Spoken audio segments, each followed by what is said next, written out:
Type in the mainframe through the TCOM mainframe. Once you feed it up through the satellites, yes, and then mainframe. Just be careful. We must monitor our patients here closely at the Zeon Clinic. Yes. Everything is melting. But you float in the midst of surface conversation without... It's the mark of the beast. It's the mark of the beast. I tell you, they have this microchip implant in your brains from the medical establishment without the people's permission. It's like putting a UPC barcode in our arm. It's turning us into slavery. You can put the slavery the price of a human life. It can be general population control through the medical establishment if you want it to be. But you must see it for what it is. Who has the money can survive the longest. It's not about the richest, survival the strongest or the smartest. It's just about the richest. That's all.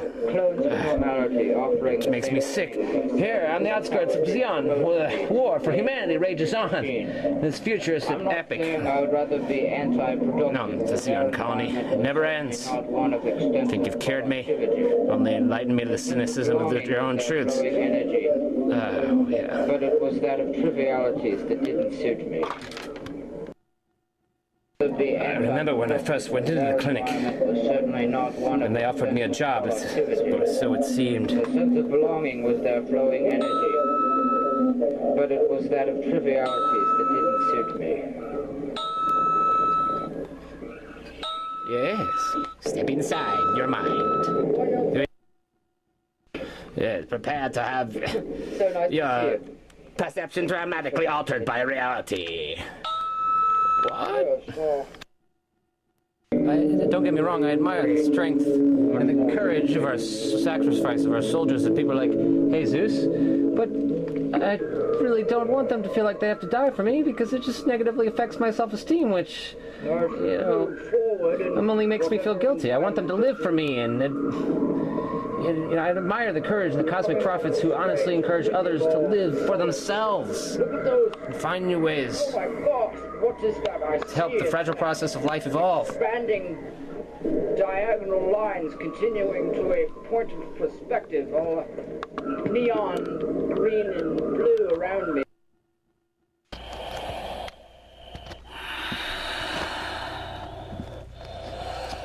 Crimson crossed the path of a small child who was seeking shelter.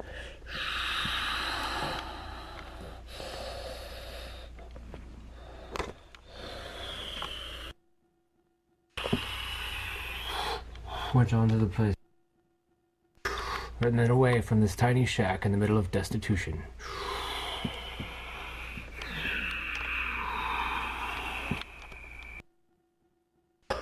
This place in space was almost beyond the beginning of where he had started. It was a mystery forest he knew only in his subconscious. Full of childhood memories and dreams and cybertronic machines.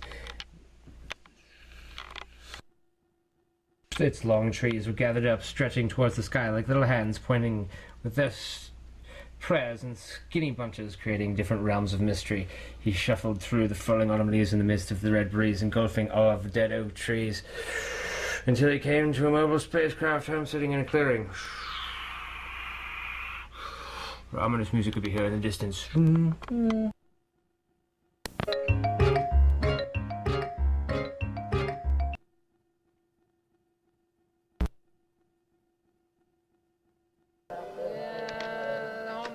Door below, so the journeyman stepped out as the ship he was in hovered slowly towards the clouds above the trees.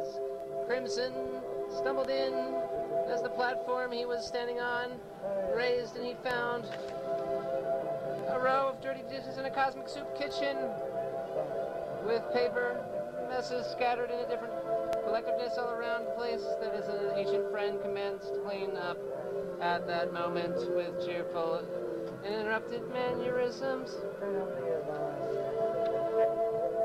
Crimson's friend, Justinian, continued to clean while being temporarily distracted by a young voice coming from the other room. Justinian was now starting to show signs of gray hair developing above his wise brown eyes. He acknowledged his old journeyman friend with a delayed familiar grin of recognition. The Crimson Journeyman heard a melody in his head that he remembered from his younger days, and it seemed like Justinian knew the tune also.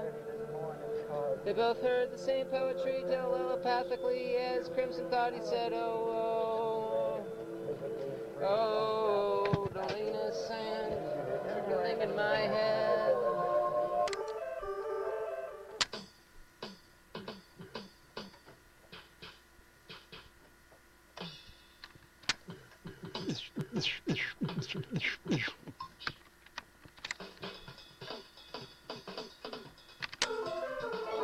Oh, loneliness and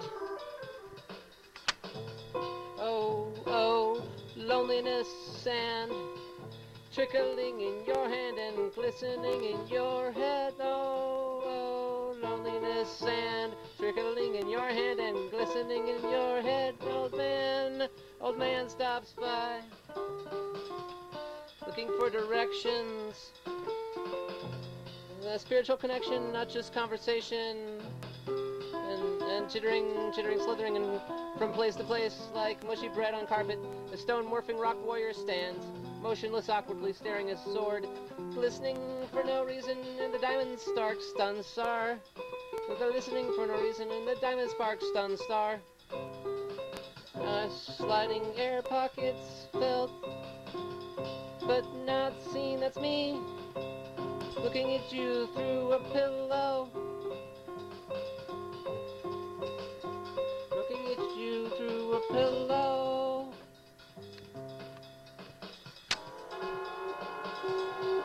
There's a nightmare I can't wake up from, though. There's the technological revolution won't go. But it won't let me go.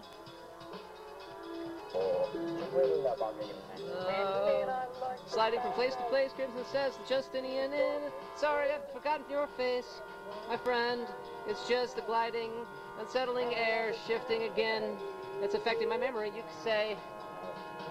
Actually, the details are magnified, so I remember better now that you sound like a lie. You see me differently, and I don't know why. I haven't changed, you have, so that's why. Life is like a circle, it seems.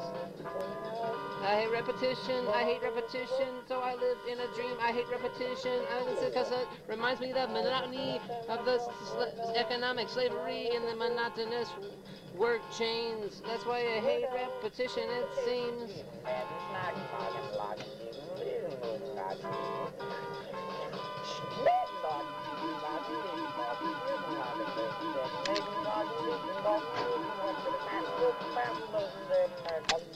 I hate repetition, so I live in a dream.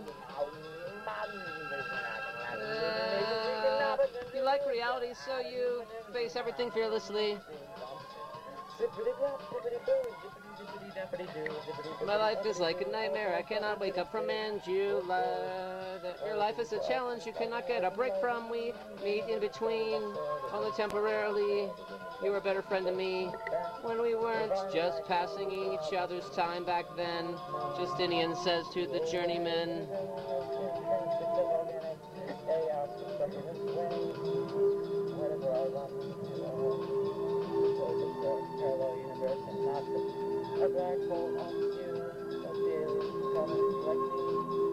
But you don't know me well now, because you judge and assume. You limit me based on your limited assumptions. Let's not get carried away with assumptive reactions. I try not to judge you and your limited perception. You know me, we weren't meant to judge each other, cause who am I? But I can't expect the same in return, or can I? Come on, Crimson, I was just about to read a bedtime story to his son, Jedi. Justinian tells Crimson, Journeyman. Suddenly, Crimson, Journeyman Sunflower recognizes young Jedias as the childhood version of Jed whom Crimson knew from the future when he was in an alternate reality. Crimson remembered Jed when he originally met him to be several years older at first. This was ironic since Crimson happened to be back in time before he was born. But I'm going to sleep when you finish cleaning, and I suggest you do the same after you finish reading. Jedi advises his dad, Justinian. Ah, my son, you are missing so much. Justinian responds to, is danger something missed to be missed? And then the kid asks, well, yes, indeed, haha, I try to avoid danger, Justinian says to the son as he pats him on his head and laughs confidently. All along, Justinian and Crimson are thinking same thoughts about how they were no strangers to danger, but they were reckless and free and young as much as they seemed invincible so many years ago.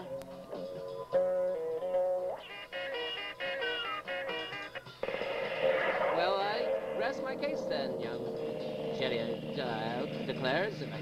You have so much to learn out there, as opposed to sheltered confinement in here, Justinian informs himself. A smart kid. Shelter is not confinement, it is protection, yeah. But you have so much to learn out there, as opposed to sheltered confinement in here. It is protection, the smart kid argues by this point in this conversation, which had obviously continued from before Crimson had entered the picture. Justinian faces his older journeyman friend with more intent on getting his point across. He loses his focus by dropping what he was doing and walking right out from his dishes to the white bedside close by in the next room where Jedi has situated himself. Look at this old friend of mine. There's nobody else to spend his time with, Justinian says. He points out to Crimson, look out through the window, Bernie Shadak, which lies outside the dark leaves, just as you and I. Guess Betty and Babs to look out for him next door all night. Yeah. Bernie, this young man who sought shelter in the midst of the journeyman's path before he found his old friend Justinian. He wanted to visit Bernie Shadak, shelter in the storm if he was but his karma. Recognizable force like deja vu drew him to his Justinian's family home. Look out in the middle of a dark forest, for that matter. Justinian tells his son Jedi enthusiastically. Look out to that great, wise, old owl who rests like a knight in his central position and flight. He has friends seen with him. Look over there to the very node. Beanpool's family, they reside in just as small of a house as well. We all, and they are happy to, justifiably so. Exactly, not only that, but if you look at that, those houses apparently, objectively in relation to one another, you see that they are all identical in position and vulnerability to your home. Crimson chimes in. It's difficult to talk about politics when, without offending anyone or someone, you and I have to be open-minded enough to take other people's opinions into consideration if you want to be people to have the freedom in a democracy. That's not what freedom of speech is for. The great contradiction is, of course, that everybody can't have all the power at once without inadvertently ignoring some individual's rights somewhere. If the majority rules, or if the majority is a bunch of fools that rules, for the worst case scenario, in absolute panic, we jump to conclusions based on assumptions in the wrong directions, and we let our emotions influence our intentions. The Recluse suggested the Journeyman is right, Jedi. If we are vulnerable as anyone else, then why not take a chance and explore other adventures? Lying here in vague mystery for the rest of our lives, Justinian says to his son. It's only the darkness where I can see the reflection of myself, Jedi tells his father. Yeah, here, let me read you a short poem that my dad wrote and read to me. Jedi is called Destitute Recluse. Justinian says as he begins reading, the destitute, reclusive hermit was not shy like Tommy the timid turtle. In fact, Harry the hermit was rather outgoing when people cared about him. The pair cared about what he had to say. The problem was that he was tired of rejection, injustice, and ignorance, not listening. How do you get people to pay attention for the benefit of all if they're misled by the evil or their own selfish intentions to deny all and live for freedom within the self? It's such a contradiction, but he knew it was useless to say anything when nobody was listening because they've all heard it before, and Harry, their humble hermit, hated to repeat himself out of fear that he might appear boring.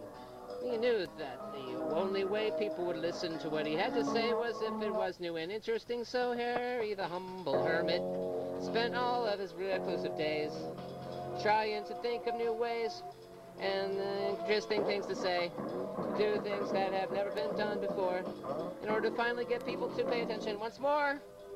When repetition becomes redundant, then everything is the same and isn't fun again. No, nothing seems new or interesting anymore. There must be a novelty once more. When what used to be fun becomes boring, there must be different ways to renew novelty and invest something unique.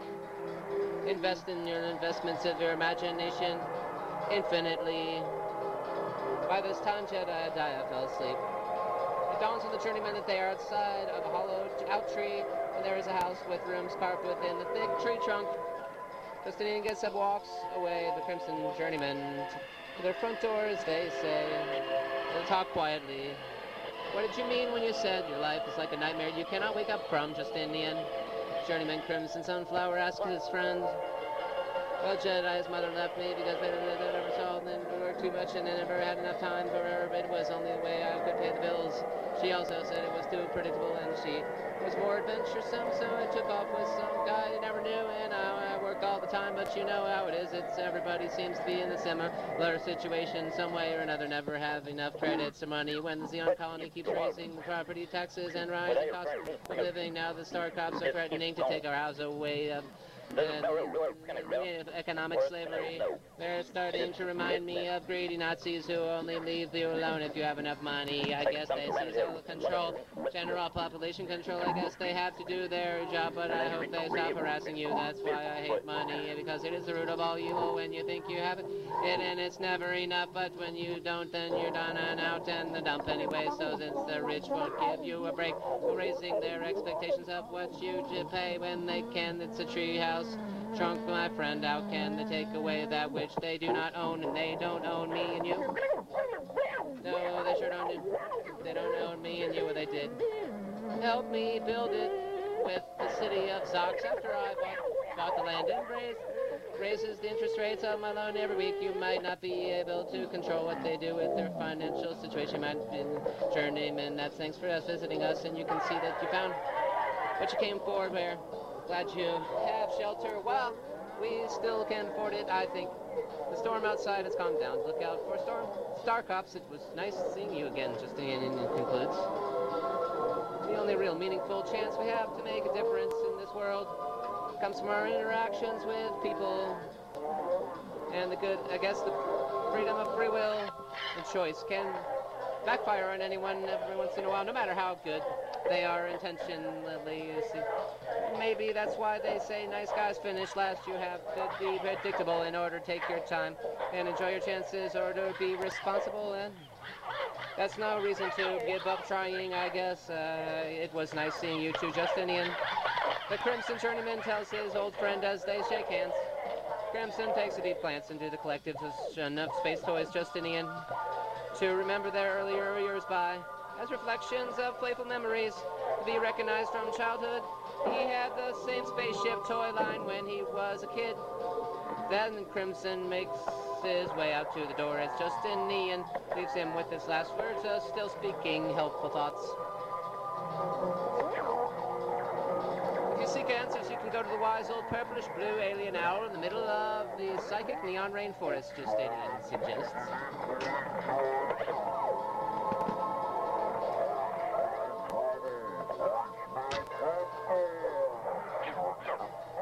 How long is this chapter? Page 90? Thanks. And I hope you fare well. As we say, good destiny. Crimson says as he sets out to find this owl that has fabled to be his larger than mankind. Several animal species had evolved on other planets to a higher level of alien intelligence. Through the process of natural selection, the primitive animals we know from Earth weren't quite as primitive on some distant planets, including Zeon. In fact, some insects, like the beehive race, had evolved to be larger than life, but then they kept their beehive mentality when they ripped their worker bees to shreds if they were falling behind in the alien hive minds. Actually, their intelligence levels had evolved, while their emotional instincts remained as primitive, as violent as before. Crimson used to be scared of the owl in his conscious mortal form, but now he knew that there was nothing to fear in death itself. It was all natural process, and fear only causes pain when we let it get the best of us. He didn't know if he was alive or dead or in a dream. Crimson knew was that after all he was lost in the desert of spirituality. He came across a village which led him through the neon forest to a giant tree. This was where the wise owl alien lived. He was over 100 years old after he was fabled to be known and climbed into this tree to oversee the owl's lair inside of another giant green being. The natural tree next to him called out, "Are you the wise owl that I was told to seek?" Why, yes, I am the blue alien, you see. The creature bellowed with an echo that shook several trees through the forest.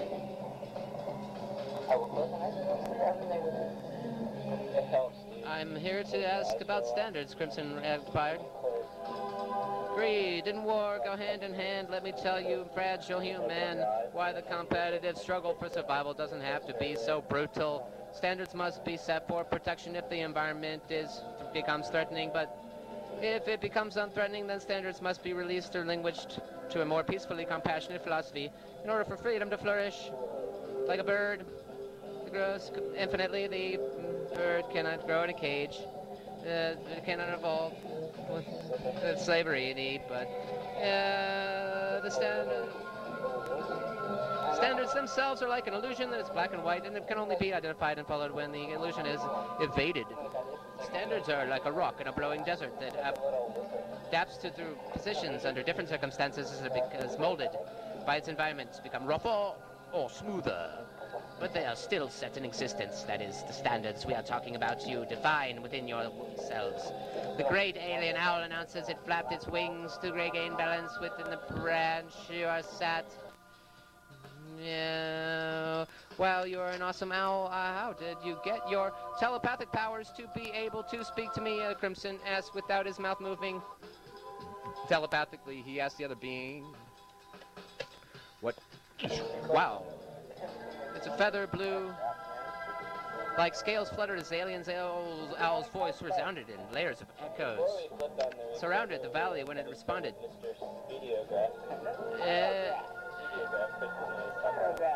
Everything grows from every new experience. Every new experience when you create in your mind. Everything causes your perception of broaden because everything is infinite, because everything is alive. Nothing is limited. Nothing is dead. Nothing is confined by logic. Nothing is reason in the afterlife. As you imagine, as you experience, as you talk, as you exist, as you be or enlightened continuously in the infinite. But wait. Are there more like you? How did you get your power, Crimson? Quickly, I attempt to ask and answer. Get answers at the last minute. I have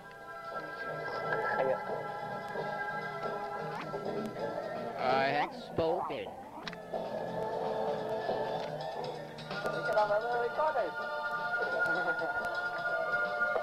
There will be no further questions.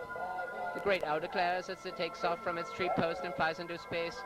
Crimson Sunflower's eyelids flapped and flickered as he sat, leaned up against a rock, unconscious in the desert of his soul. His physical body hung onto life like a thin thread as his soul traveled between dimensions of life and death. He saw lost worlds and souls in his dreams of ancient battles for control over Planet Zeon, eons ago.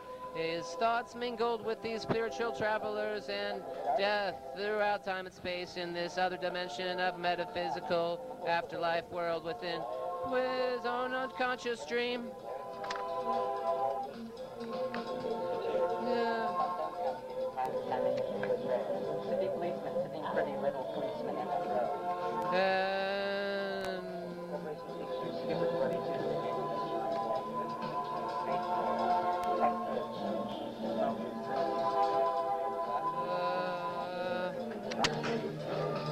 He saw his old spiritual philosopher friend Omeron with Chester Cloud from the utopian planet of the gnomes in the metaphysical zone.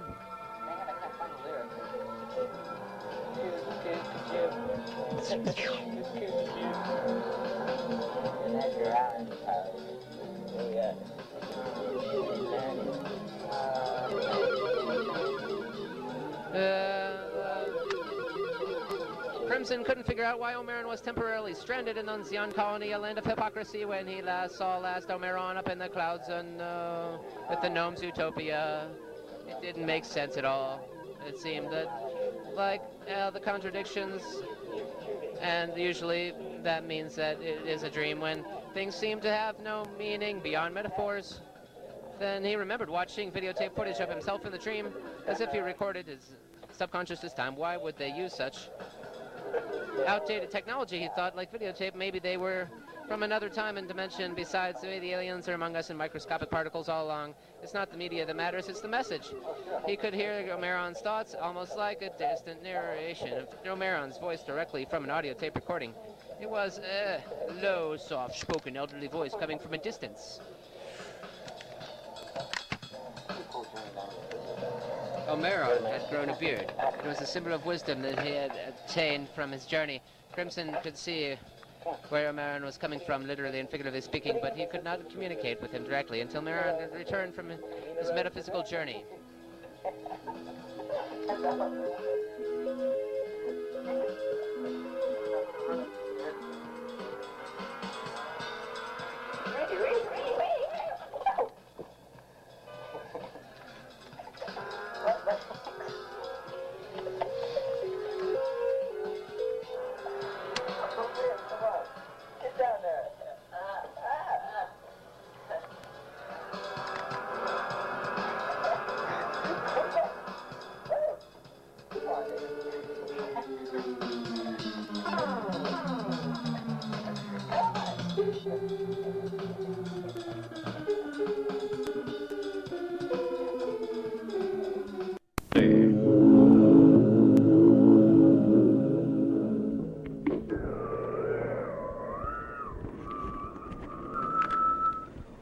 I shall move forward in whatever environment this is. It's becoming awful strange and windy, more solid though. Look at those. Oh my gosh, what is that I see? It's an expanding diagonal lines continuing to a point of perspective, all neon green and blue around me, twinkling bluish stars. I shall continue to find out what I see as I go further. It's expanding.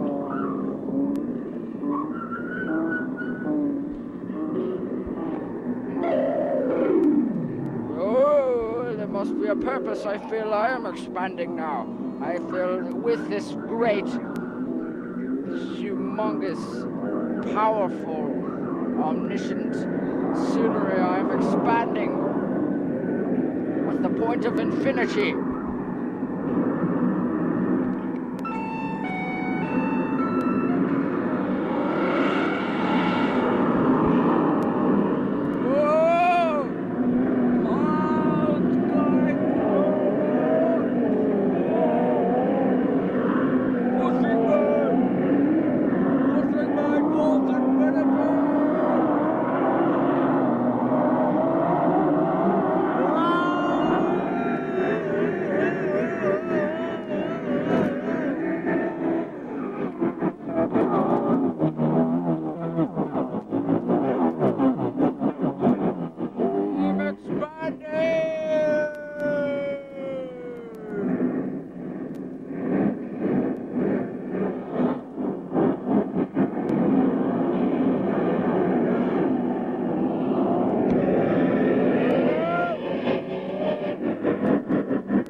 No, the environment has become threatening.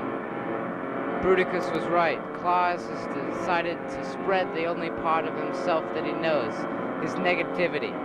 Given no purpose and not being active to possibly change, that must have driven him to destroy others, to limit them like he did to himself, to spread his own selfish cruelty. We didn't realize the importance of broadening this one's perception, so it became destructive, just like Bruticus said it would. Claws eluded us in all the other active events. Attention can't be given to everyone, though. Oh, God.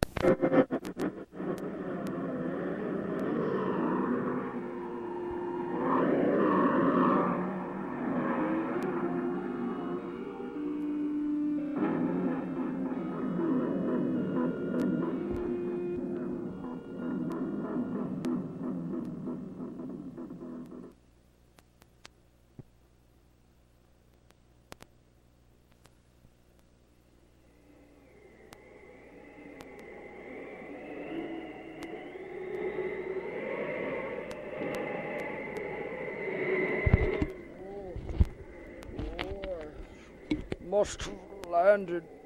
Oh.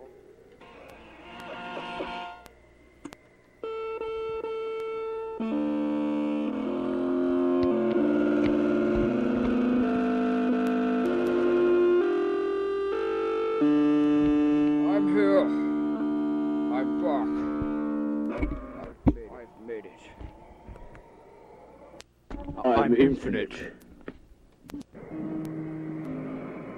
A twist of wind stood me receiving the diagonal slant of a church palace.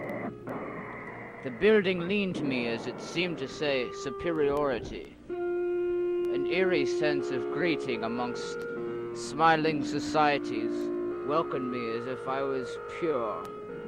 The chatter of trivialities brought me to a more comforting normality, until anger from within riled me to discontinue. In their eyes, I was to be given a purpose.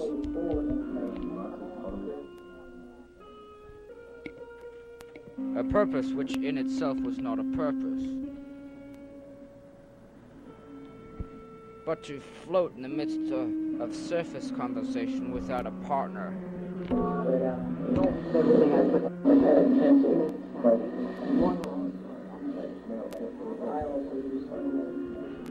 Why must it seem to a niche that one without an immediate purpose needs one?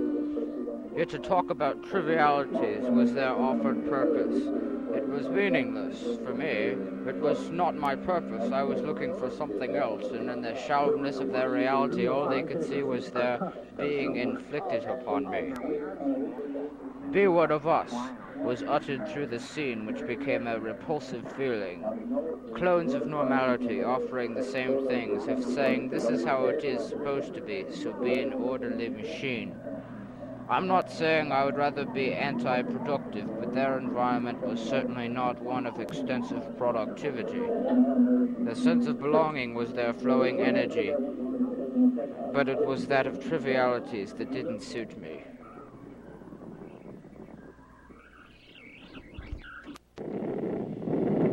Well, you're certainly right, Elmaron. And you're back. In that case, we have a plan B, because it's always good to have a...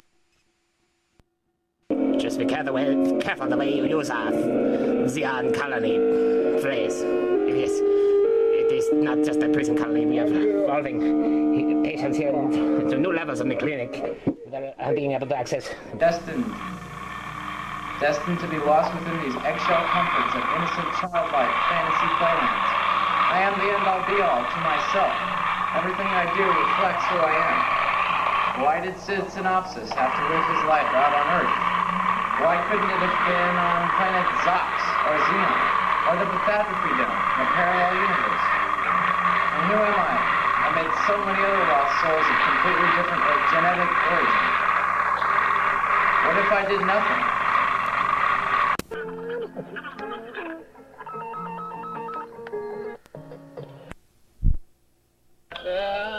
The rain come and wash away the scum. Repetitive monotony, the sense of belonging was their flowing. Their omniscient prophet was referred to as Omni. We weren't allowed to question its powers. Nobody explained how his or her cosmic prophet could walk on water or create cataclysmic weather events. It was said that if mankind could learn how to evolve into a more peaceful race, then we could accomplish so many more things. Some societies worked on inventing weather-changing machines, while others worked on food-churning factories.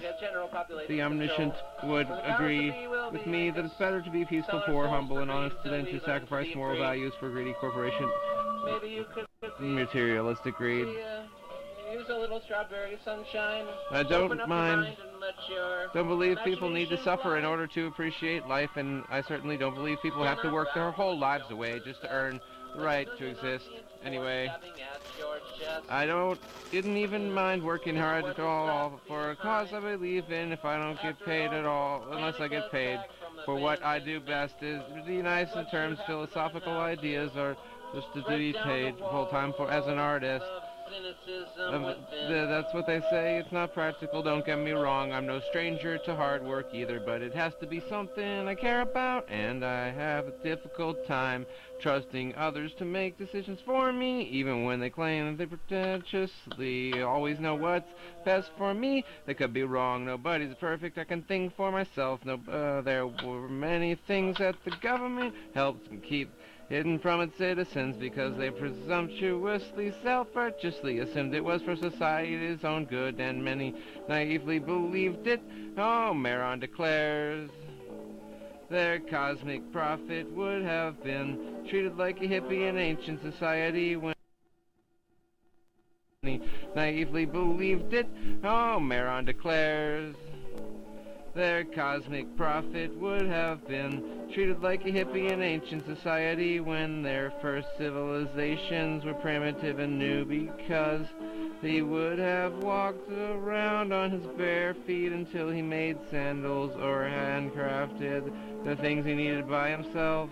Everything would have been created by hand from materials in nature. If you would understand, he would have had a long hair before people declared that there had to be certain types and stereotypes of haircuts. He might have proclaimed that he saw strange visions which could not have been explained at the time. He might have been alienated from and rejected by the majority of society for seeing strange to the mainstream conventional ways of enslaving people for financial greed. Many people know how the omniscient prophet would feel if they were martyrs like hippies, minorities, and preconceived labels, or judge people who suffer for what they believe. If we could share the world's resources evenly, then it would create peaceful vibrations between communities that would eliminate the need for competition in survival, because greed causes violence. Has anyone ever thought of eliminating money altogether? Haven't we traded our skills to survive? Have we ever even tried that before? No, it's beyond just the regular barter system, something more valuably where the people could develop their own skills and potentials instead of trading currency that empowers an establishment. We would trade our best skills. What if we traded our skills to survive on different levels but didn't make it too competitive? There would be less of an incentive to survive. Now, people would still want to accomplish something with their lives because people need to be wanted and have a purpose, and it helps when they define their own purpose. They're not so rebellious about it.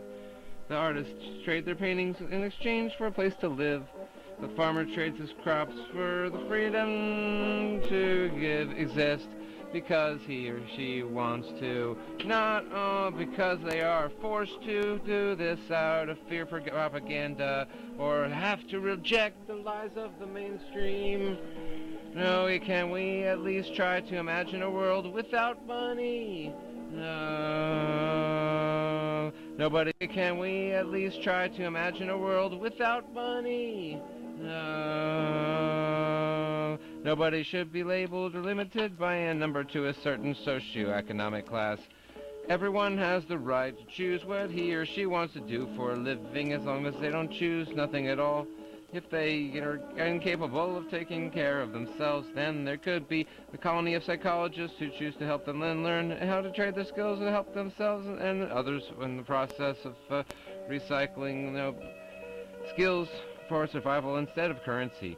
If nobody takes more than they need, then nobody has to sacrifice what he or she is good at in order to earn more cash in an unrelated, more popular way that just perpetuates capitalistic greed.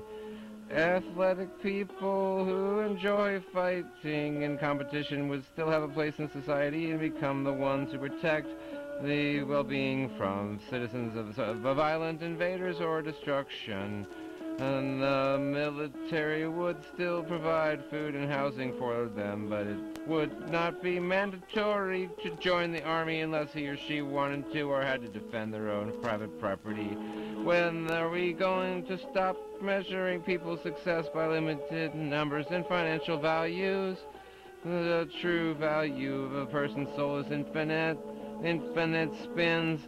As long as people share their skills, we win. Would be free from greed in a barter system. Crimson thought about what he learned from a Maron's speech after he had traveled to the distant reaches of Planet Zeon's history through the telepathic cosmic connection with the wise old alien owl. He thought about the evolution of religion. Could alien intervention have caused the omniscient to gain spiritual powers from the ancient mysteries of the heavens? If there is no such thing as time in this dimension of the afterlife and everything is happening simultaneously, then it doesn't matter at all. You see what order the events that take place in. Crimson thinks to himself.